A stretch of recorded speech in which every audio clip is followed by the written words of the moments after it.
Well, good evening, ladies and gentlemen.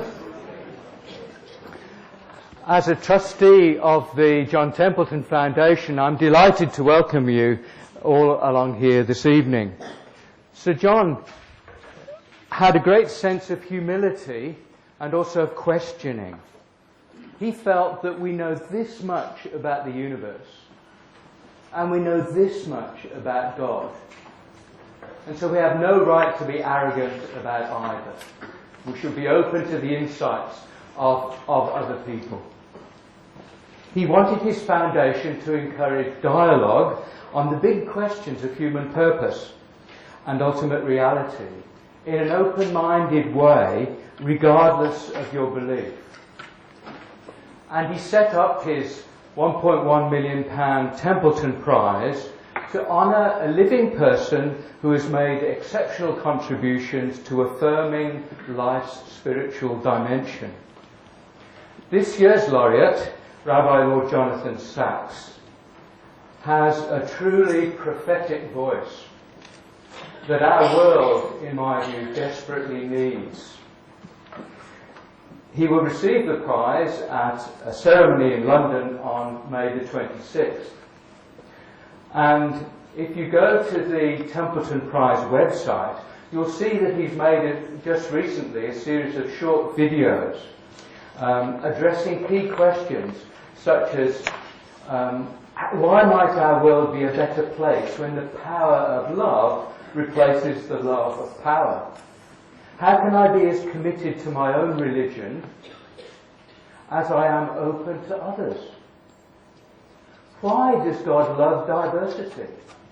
And so on. And they're real jewels. I strongly recommend you go online and listen to those.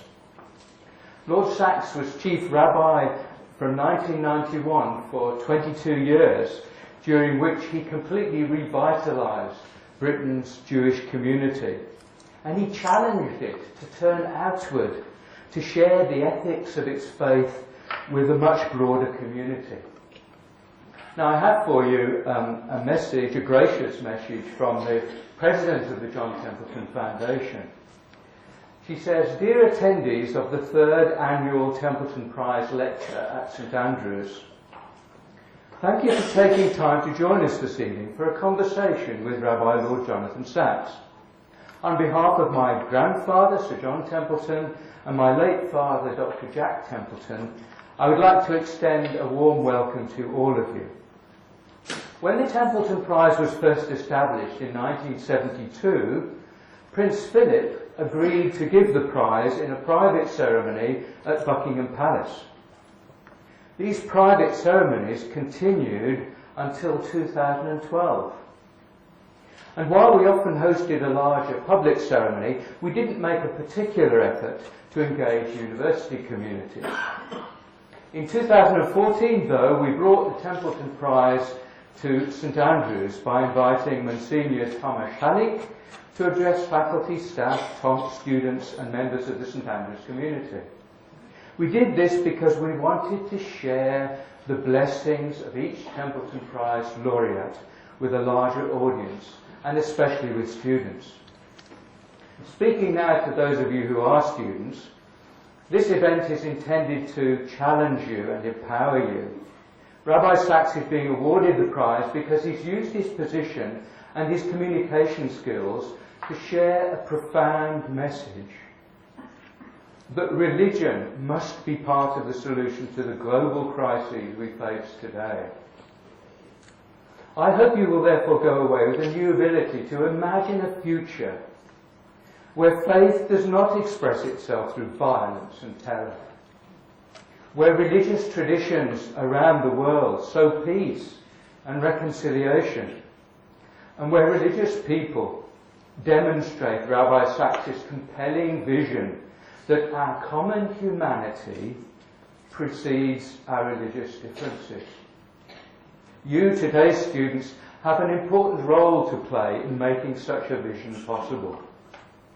I'm thankful to you all for your interest and your presence, and I'm sorry I cannot be with you. With gratitude, Heather Templeton Dill.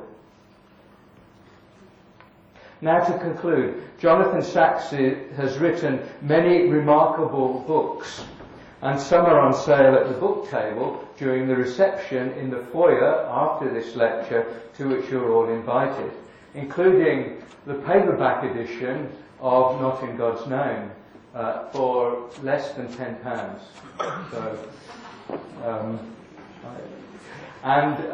Rabbi Sacks says he's happy to sign a copy if you wish. And my favourite book of his, though, is The Great Partnership, where he argues in depth and in new ways for the complementary nature of science and religion. And then last year, that's when he published Not in God's Name, Confronting Religious Violence, which is indeed the title of today's lecture. So please give Rabbi Sacks a very warm welcome.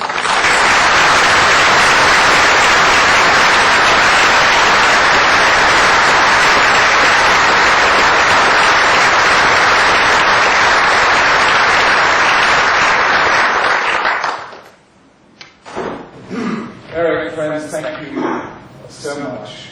It's an enormous privilege to be here as the Templeton Laureate, because the Templeton Foundation and the prize itself have done so much to make sure that our spiritual dimension as human beings and the moral dimension are active and at the heart of our political debates and the way we envisage the future of society. So it's an enormous privilege to have been chosen for this prize on this occasion. I'm very touched, and it gets me street cred with my grandchildren.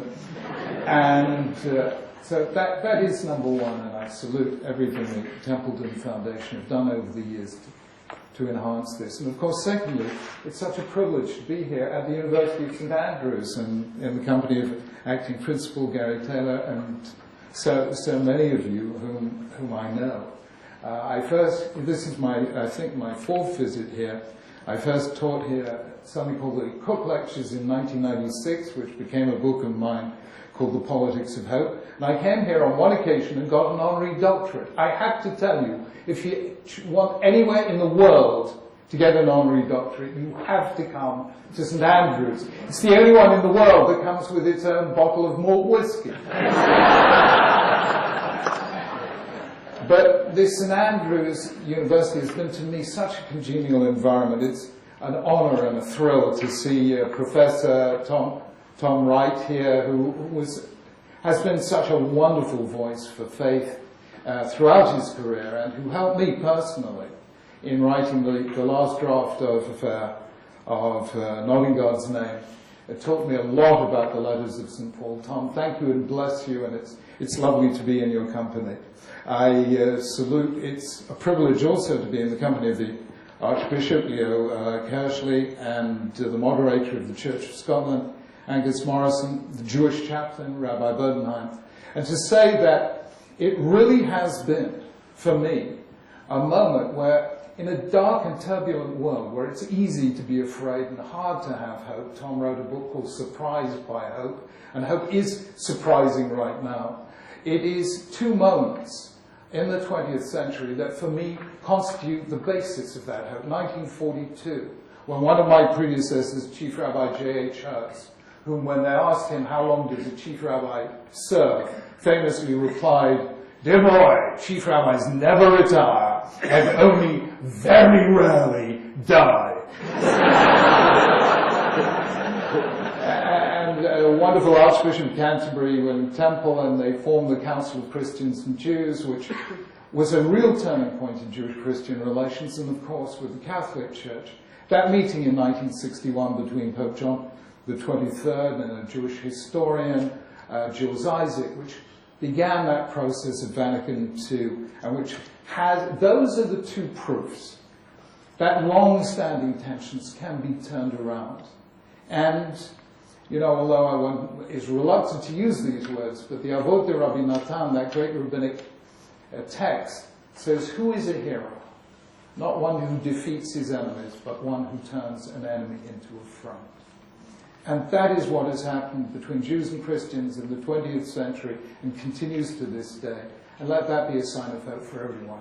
The other wonderful thing is to come to St Andrews and have a chance to walk. We nearly got hit by a flying golf ball on a golf course. I have to tell you, as Chief Rabbi, I very rarely got anywhere near a golf course. So you will excuse me for telling one of my favorite stories of all time about Goldberg, who is always first in the synagogue every Saturday morning, absolutely faithful.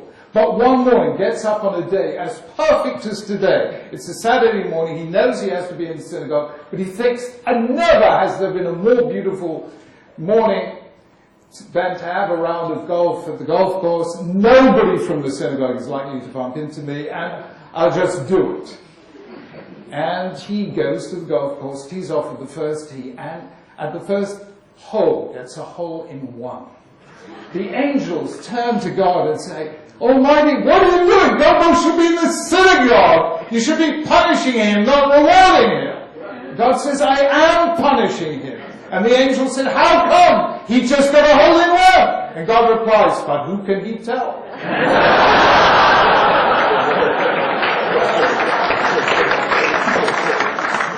I suppose really the thing that is most powerful, most emotive here in St Andrews is that you still sense the presence of an earlier set of conflicts in which religion was very much to the fore, following the Reformation in the 16th and 17th century, and the remains of that, the memories of those, are very vivid here.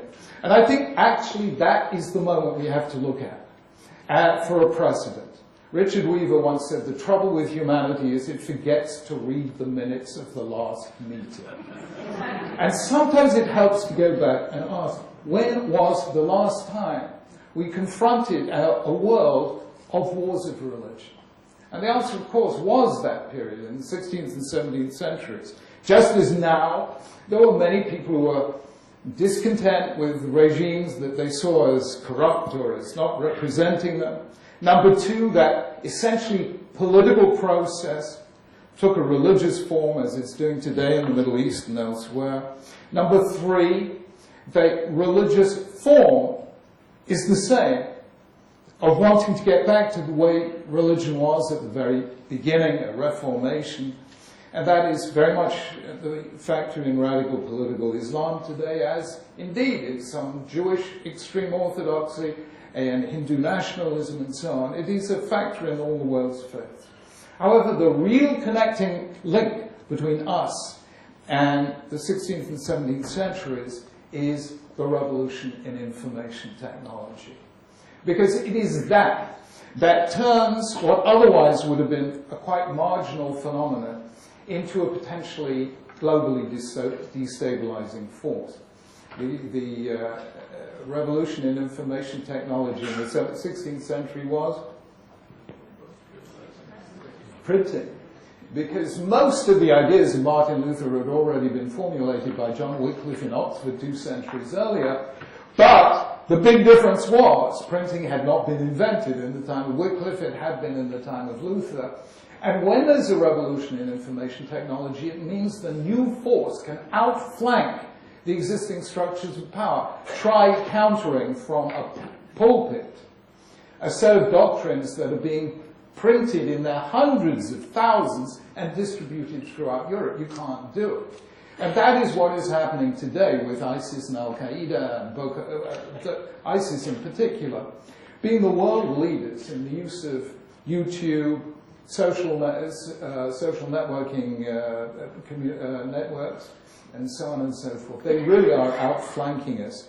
And the result is that what at other times might have been a fringe and marginal phenomenon suddenly goes global. And that, to me, is where we have to look back and say, can we learn anything from them? I think the short answer is, as I tried to say in the book, that wars are won by weapons, but peace is won by ideas. And therefore, we have to think through those ideas. It may not immediately impact on conflict zones, it may not ease or ameliorate any of the current conflicts, but it does begin to put building blocks in place for a more gracious future. It was in the 17th century that great thinkers like John Milton and John Locke and Thomas Hobbes and Benedict Spinoza sat down and, thinking through, mainly in relation to the Hebrew Bible, some of them believed in it, some of them didn't, but thinking through that text, they came up with that cluster of ideas that gave us the modern world and the free societies of the West. The idea of, number one, social contract. Number two, the moral limits of power. Number three, the doctrine of toleration. Number four, liberty of conscience. And most important of all, number five, human rights. Those were the ideas that emerged after this terrible period of religious conflict.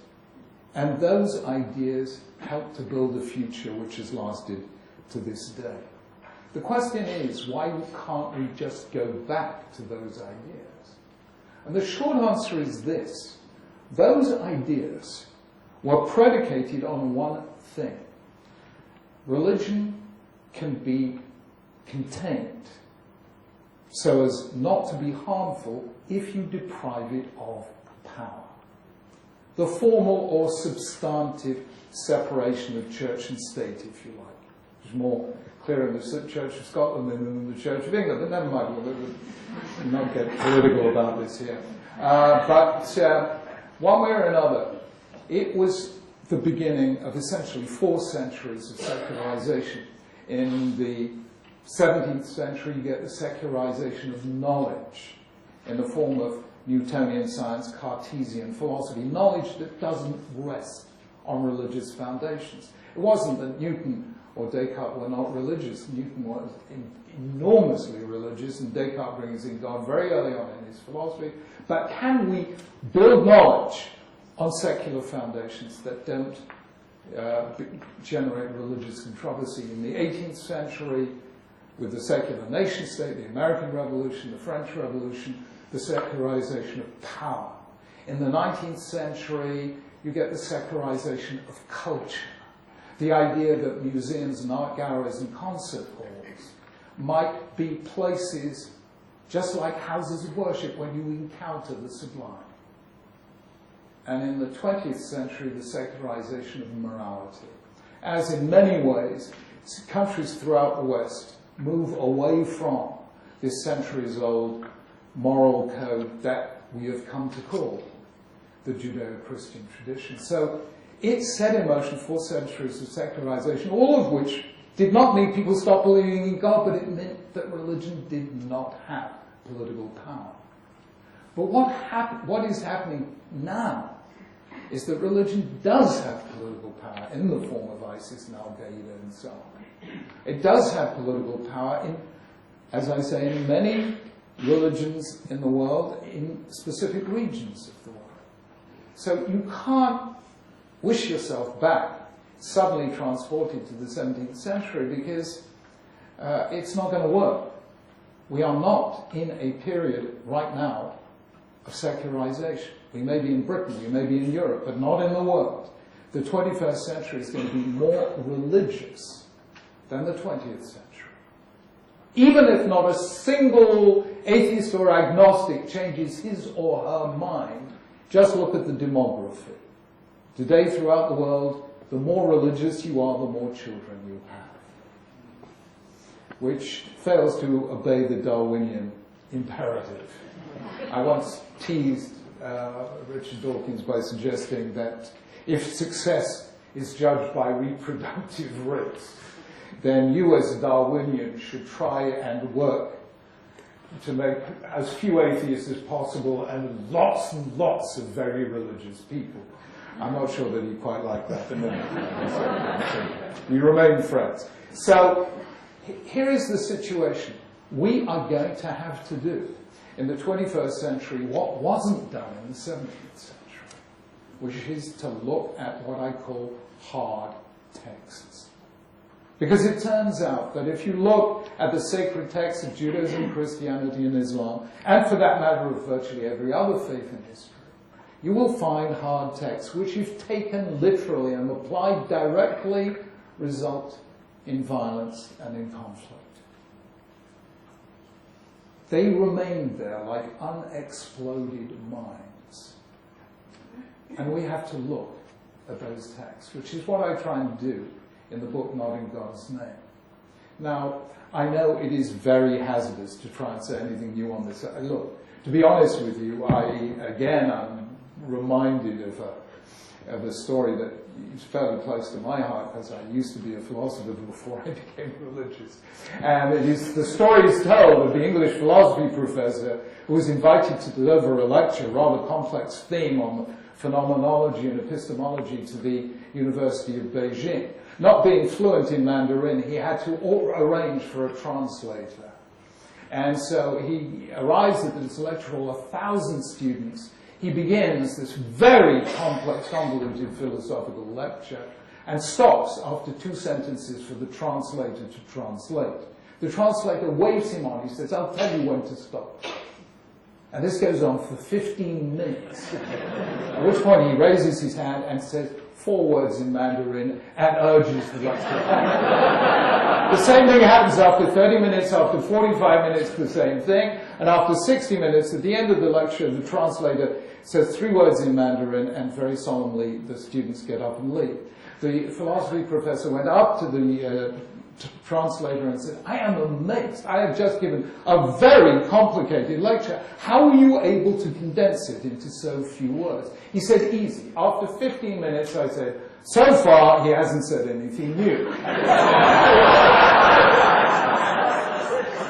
After 30 minutes, I said, "He still hasn't said anything new." After 45 minutes, I said, "I don't think he's going to say anything new." And after an hour, I said, "I was right, he didn't." So it is hazardous to try and say something new. But let me just share with you my way in to this issue. And here it is. I want to understand, and I try in the first part of the book to understand at a series of levels, what leads people to violence.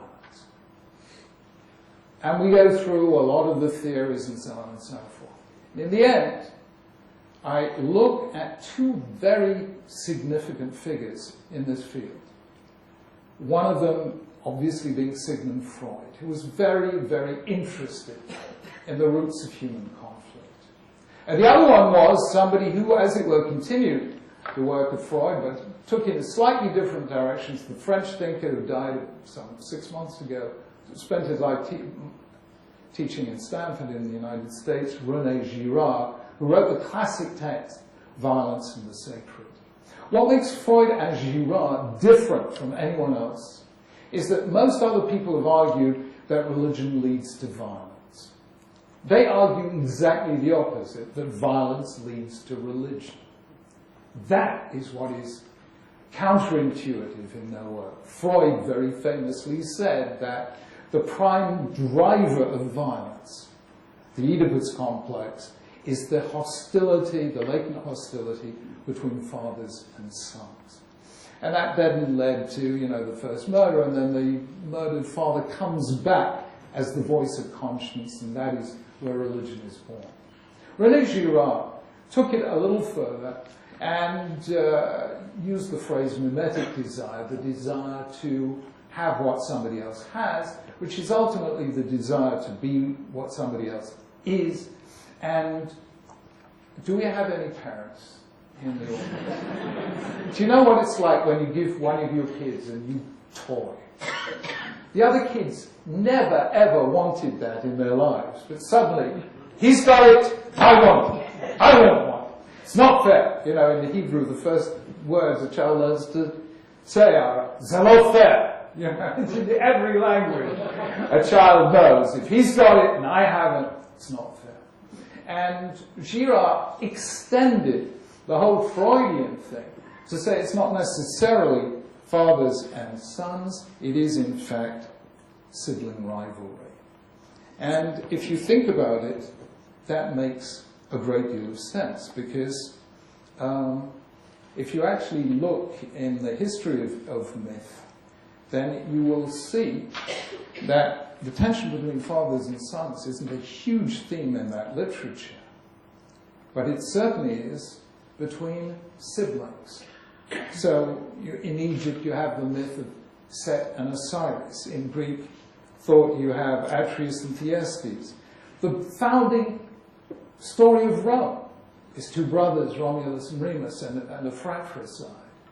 And of course, Hamlet itself begins with Hamlet's uncle murdering his brother and usurping the throne.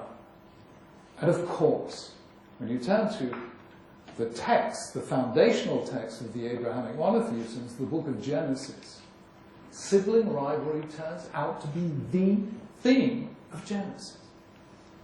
Well, how many instances do we have of it? Can you think it through? Number one, Cain and Abel.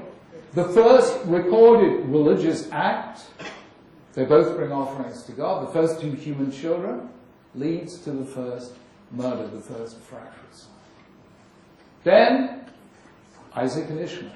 Then Jacob and Esau. Then Joseph and his brothers. And of course you have the conflict between sisters in the case of Leah and Rachel. So it turns out that it seems to me that the book of Genesis is indeed wrestling with the very question we are wrestling now. What is it that leads people, when they want to serve God, into acts of violence? The Bible is not hiding this. It's a very, very honest and open text. And so I think Girard was right here. What is absolutely fascinating to me, and I had no idea that I was going to come across this, I had not really read deeply in the psychoanalytic literature. I should have done. As you probably know, that was one of the things Jews got quite involved in. In fact, I think of the early psychoanalysts, only Jung wasn't Jewish. But as I always say, if you're not Jewish, who needs psychoanalysis anyway? But what fascinated me, and I had no idea, is that when Freud touches on the subject of sibling rivalry, which he does in at least 3 of his writings, his writing suddenly becomes incandescent. He clearly took this as a very, very powerful and destructive emotion. And the question his biographers all ask is, how come, if he fully understood how important sibling rivalry is, why did he not make that the centerpiece of his system and left it indeed to Alfred Adler to be the first one to do so, and then, as I said later, René Girard. And I came across this extraordinary story. And here it is. Sigmund Freud was the only boy in a family of girls. He was spoiled rotten. And then, without even consulting him, Freud's mother gives birth to another boy. He was not best pleased about this at all. And young Sigmund clearly felt rather hostile thoughts towards his younger brother, Julius. Julius did not survive to celebrate his first birthday. And it seems as if the subject was just too painful for Freud. Maybe he had this irrational sense that maybe his malevolent thoughts towards his brother may have somehow, one way or another, it was very painful. But what I discovered, in other words, is that Freud fully understood that sibling rivalry is a driver of violence, is at the very heart of human rivalry. Now, when that happens, I then began to look at some of the very, very reflective literature written after Vatican II, mainly by Catholic theologians, including one very striking one called Rosemary Radford Reuter, who wrote a book called Faith and Fratricide. And she points out, and of course Professor Wright was hugely helpful in getting me to think this through. She points out the Pauline letters, the first Christian text really. And of course Paul was faced with this very, very difficult and challenging task of defining this new entity, the Gentile church. How could his community, without keeping all the commands of Judaism, be seen as the legitimate heirs to the covenant with Abraham. And he says something in an early letter, the letter to the Galatians, which is really fascinating. Which is, he says to them, he's trying to explain to the Galatians, you don't have to keep all these commandments, that's what Jews do, but they are slaves to the law, but you are free from the law. And then he says, don't forget, Abraham had 2 sons.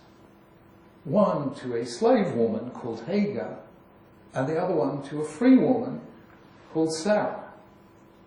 Jews who are slaves to the law are clearly the children of Hagar, that is Ishmael. And Jews who are, and the church that is free, are the children of Sarah, namely Isaac. Now, when a Jew reads that, it's a bit scary, because, I thought we were the children of Isaac, and it turns out now we're the other lot. And this is unsettling, And then, very reflectively, maybe, 20 years later, when would you date the Romans? 15? A little later, anyway. Very reflectively, Romans, in which Paul really, really thinks through these issues of law and faith versus works and guilt and so on. Very, very profound meditation. But he points out in the course of this that you can have the same parents, be quite different in your religious fate. After all, Isaac and Rebekah had 2 children. Rebekah had twins. And you remember one was called Jacob, one was called Esau. And you remember that the children were struggling in the womb, and she was experiencing this extraordinary pain, and Vatelach Livroshet Hashem, she went to ask God what that means exactly. It's not relevant here. And God then replies in this poem, really, there are 2 nations in your womb, and 2 peoples will separate from you, and one will be stronger than the other, and the elder will serve the younger. The elder, of course, is Esau. The younger, of course, is Jacob. Now, of the 2 faiths, Judaism and Christianity, which is the elder? Judaism, obviously. So we are, suddenly Jews become Esau and Christians become Jacob. And I suddenly realized, well, indeed, it's something that Rosemary Reuter had realized before, that once you take stories like this, you create essentially the same sibling rivalry that's set out in Genesis, but this time between Jews and Christians. And of course the Quran and the whole Islamic tradition does a similar thing, but differently, by saying that the covenant passes through Ismail rather than through Isaac, and it says otherwise in the Hebrew Bible because Jews falsified the Bible. So what now happens is that you suddenly realize that written into their deepest narratives of who am I and where do I come from, Judaism, Christianity, and Islam have defined themselves in a relationship of sibling rivalry. And if sibling rivalry is the root of all human violence, then it's not surprising that the relations between Jews, Christians, and Muslims have at times been violent. Not always, God forbid, but at critical, stressful moments. And you suddenly realize that all the theories of Freud and Girard come together with these ancient texts and these foundational stories. And that explains why there's so much tension. We always thought that Judaism, Christianity, and Islam were simply different religions, different ways of seeing the world. But I have to ask you an honest question here. I don't know the answer to this. But has there ever been a war between Neo-Platonists and Neo-Aristotelians? I mean, I'm assuming probably not. You know, so you can have different views of the universe. But that does not lead you to fight one another. It may lead you to debate one another, but it doesn't lead you to fight. But let us suppose I am Hamlet's uncle, and my brother is sitting in the throne that I think I should be sitting in. Then I have to kill him if I am to sit in the throne. Sibling rivalry is real and desperately serious. And therefore, if the three Abrahamic monotheisms define themselves as siblings, engaged in rivalry for that special seat called most cherished child of Abraham, there is going to be violence between them. And that was the great sort of brainstorm that I had that made me realize how fraught these relationships are. And of course, we didn't mind that for 4 centuries because we deprived religion of power, so they could be thinking tense thoughts about one another, but they didn't have the power to do much about it. But once religion suddenly comes back into the international arena with power and with the full communication, global reach of the internet, then we have to go back to those texts again. And this is what I do in the central part of the book. Do those texts really mean what we have taken them to mean? And let me ask you the following question. Did you know that sibling rivalry exists right down the animal kingdom? I see this, sorry, we have a park near us, and this is just duckling season. And you know the phrase pecking order, right? Pecking order is sibling rivalry as it applies to birds and ducks and things. And the reason is this, that number one chick, born a little earlier than the others, is a little bigger and stronger than the others. So when it comes to food, the number one is going to elbow brothers or sisters out of the way until he's had his fill. And numbers 2 and 3 don't like this very much, and that's why they can fight. And sibling rivalry does exist in the animal kingdom. Why do human children fight? I said in the case of birds, it's over food. Now, we never had a Jewish family in which there wasn't enough food. Believe me, we don't do that kind of thing. We Jews eat. It's something we do religiously for most of the But what is there a shortage of supply of that sibling children might fight about? Pardon? Parental love. Yeah, parental love. You know, if she's spending all her time with him, why isn't she spending all her time with me? The second you realize that that is why sibling rivalry exists, you suddenly realize how crazy it is to attribute that to God. Because sibling rivalry is based on the logic of scarcity. There's only so much food to go around. There's only so much parental attention to go around. But is there only so much divine love to go around? Is that in scarce supply? Such that for God to love me, he has to love you less, or even hate you. Does God have such a short supply of those to whom he is close that to choose me, he has to reject you? It makes no sense at all. That's not the logic of divine love. His tender mercies are on all his creatures. He loved us all. In that case, what on earth are these Genesis stories about? And that is why I went back and reread them. It took me many years to see this. But here it goes. I want you to, some of you will know the text. I want you to think of one of these moments.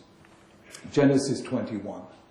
This is the text we read on the first day of the Jewish year, on our Rosh Hashanah, on our New Year. Genesis 21. Genesis 21 begins with a beautiful moment of fulfillment. Sarah, after waiting a lifetime for a child, has a child, calls him Isaac, Kol Hashem yatzachak li, whoever hears this will laugh with me. It's a beautiful scene. But then it turns dark. She sees Ishmael, mitzachek, whatever that means, mocking, scoffing, something.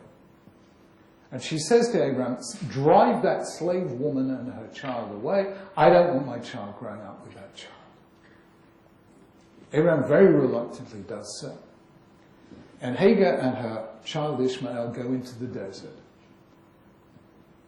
Their water supply runs out. It is the scorching midday sun. Ishmael is dehydrated and is about to die. Hagar cannot bear watching this. So she puts him under whatever shade there is, a little scrub or a thorn bush or something, and sits away, not to see him actually die. Now, when you read those words, with whom are your sympathies?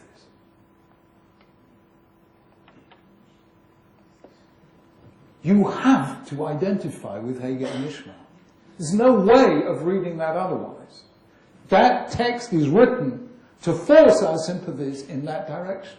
And yet we know, God says it very explicitly, that my covenant is going through Isaac. So what is going on here? And it suddenly dawned on me that beneath the surface narrative, and the surface narrative is very simple, good guy Isaac, not so good guy Ishmael, etc., etc. That's the surface narrative that we read when we are young. We got taught that at Hebrew classes. We all learned that story. But when we grow older, when we can step back and begin to understand how damaging sibling rivalry actually is and how ridiculous it is to predicate it of God's love, then you suddenly see the literary effect of this, which is to force us to empathize and identify with Ishmael, with Hagar. And indeed, the last scene, Isaac and Ishmael are standing together at Abraham's grave. Quite how the Bible brings them back together again, I haven't got time to explain. But I suddenly realized that there's a counter-narrative which says that God cares for Hagar and Ishmael. He saves Ishmael. God heard the voice of the child there where he was, and he tells Hagar, yes, I will be with the lad. And indeed he was, and Ishmael went on to greatness and so on. They're all chronicled there in Genesis. Indeed, you should know, many rabbis of the Mishnaic age, of the great rabbinic age, were called Rabbi Ishmael. So, that is telling us something very counterintuitive. And the second one is Genesis 27. This extraordinary chapter in which Rebekah overhears her husband, by now old and blind, Isaac, 100 years old, saying to Esau, go and, prepare me this food that I may bless you. And Rebekah wants Jacob to have the blessing, and she tells him to dress up because she was told the elder will serve the younger, and so on and so forth. And Jacob comes in wearing Esau's clothes, knowing his father can't see. His father says, who are you? I am Esau.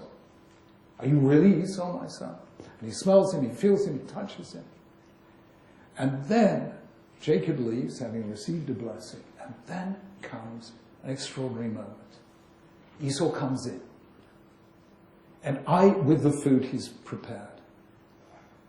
And Isaac suddenly realizes what has happened. Now, the Hebrew text here is extraordinary. In general, in Genesis, in general, in the Mosaic books, emotion is understated to the nth degree. The famous chapter of the binding of Isaac, we have no idea what Abraham is feeling, what Isaac is feeling. It's all unstated. But at this point, and uniquely at this point, the Bible uses the most emotive terminology. Isaac trembled a very great tremble. Esau let out a great and exceedingly bitter cry. Those are the most emotional phrases in the whole of the Mosaic books. And who are our sympathies with? With Esau and with Isaac. And the very genuine, real love there is between father and son. So we are beginning to see that our initial surface reading is not actually what the Bible is hoping we will see. It is hoping that we will see through these 5 stories of sibling rivalry in Genesis, all of which create grief, all of which shatter families, create animosities. The Bible is telling us, we want you to go beyond this. This is not what God wants. And it is only right at the end of Genesis chapter 50 where there's finally, between Joseph and his brothers, forgiveness and reconciliation. It is only then that the Bible can move forward with the story of Exodus, which is all about 3 siblings, Moses, Aaron, and Miriam, leading together and helping one another. Genesis is about sibling rivalry and how to transcend it. And it is transcended by God being with all. He's with Esau. The last thing he says to Moses is, don't attack the Edomites. That Edom is another name for Esau, because I've given them Mount Seir and so on. I don't want you.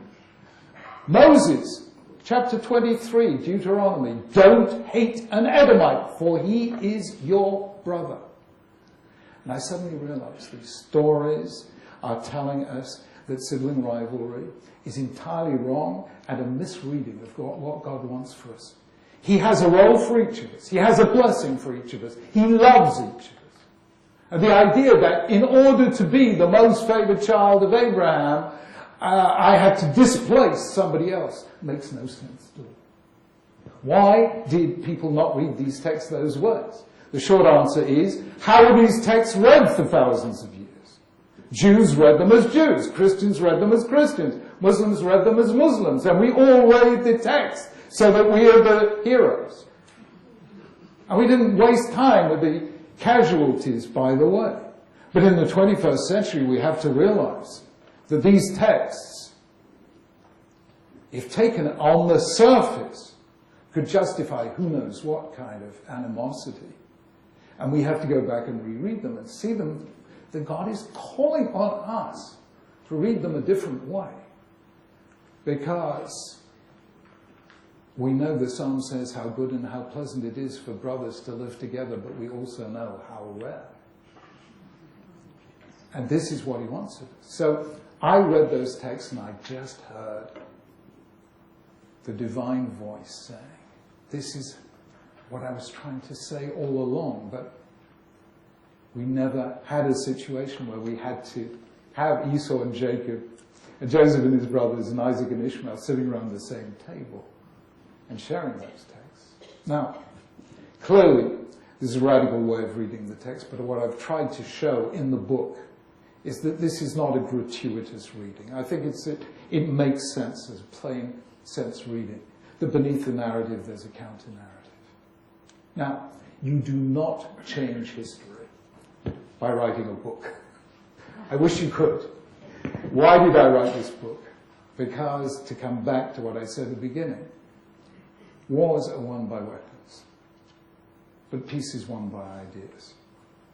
We've been living in an age of terrible conflict, at least since 9/11, which alerted me to all of this when I stood there with the then Archbishop of Canterbury, George Carey, and imams from the Middle East and gurus from India. We stood at the still smoking wreckage of Ground Zero shortly after it happened.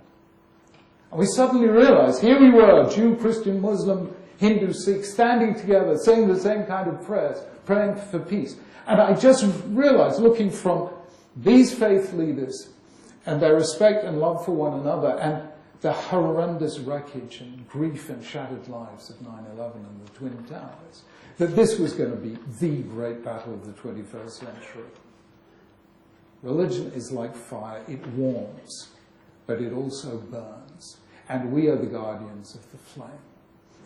And that is why, since then, beginning with my book, Dignity of Difference, and now culminating in Not in God's Name, I've asked, can we deliver a theology for the 21st century which will allow us to make space for one another, recognizing that we are all precious in the infinite love of God? And I hope that somehow or other, obviously only a Christian or Christians can do this for Christianity, only Muslims can do it for Islam, I didn't try and tell other people how I think they should read their text. That's not for me. But sometimes when several of us try and do this in our respective faiths, we give strength to one another. I was personally empowered by the courage that Catholic theologians had after Vatican II, thinking through their own theologies. It was very empowering to me. I was hearing through this, if that is how Catholics can relate to their text, I want to be able to say that's how Jews relate to our text. We have to ask in the Word of God for all time, what is the Word of God for this time? So I hope that together with kindred spirits from other faiths, we can begin to create a theology for the 21st century, which I believe was actually God's original intention. I hear heaven calling to us now. This is not the way. I hear heaven calling to us. Stop killing in the name of the God of life. Stop hating in the name of the God of love. Stop practicing cruelty in the name of the God of compassion. Stop waging war in the name of the God of peace. That's what I hear loud and clear. And I cannot tell you how moved I am by the way Christians and Muslims have responded to this book. They really, they've been incredibly generous in their response. And we hope that out of these several initiatives in our different faiths, who knows, we may meet and be able to walk together. And I have great faith in this. And the reason I have great faith in it is quite simple. When I was first Chief Rabbi in 1991, I wanted to bring our community together. And there was, the marathon was just getting, underway. So I said, let's, within the Jewish community, do a marathon. Well, this is a fairly provocative remark when it comes to Jews. So as this filtered through the organizing committee, the run turned into a walk, 27 miles turned into 3.5. But so we had one Sunday, we were allowed to use Hyde Park and Kensington Gardens to do a sponsored walk for 110 different charities, and we had lots and lots of people, and it was a glorious day. But the week before, the organizers said to me, don't you think it might be useful if we just did a trial, just the organizing committee, let's walk the course, see if there are any potential hazards.